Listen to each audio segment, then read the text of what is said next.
An example of me being disrespectful would be going out into shipping or up to engineering to get an answer right away to try and help a customer, but in the process, disrespecting their process. There's times that I've needed like a part for warranty or something like that, and I've walked out to Tim and I'll be like, "Hey man, I need this," and he'll grab them right off of a pallet that is going to a customer, and so that's kind of disrespecting the customer. Time I could think of disrespecting coworkers would probably be like not cleaning up after yourself. So one example of not respecting people would be something along the lines of being very dismissive of their ideas or inputs and suggestions. An example of disrespecting the process in engineering would be waiting until Nick comes back from lunch to occupy the press instead of using it when he's absent for lunch.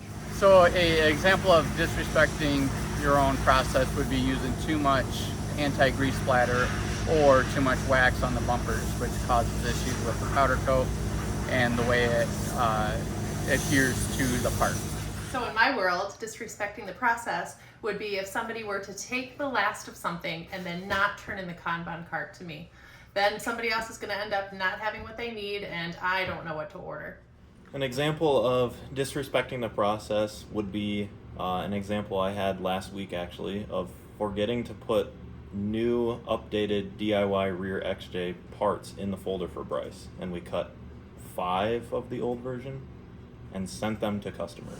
Example of disrespecting the process would be one of the sales guys contacted me asking me an ETA and an order, and me giving them an unreasonable amount of time, either too short or way too long, based on when that part will make it to shipping. So an example of disrespect would be excessive use of consumables or... An example of not respecting company resources would be not maintaining your equipment. An example of disrespecting a process would be not properly banding or foaming a freight pallet before shipping.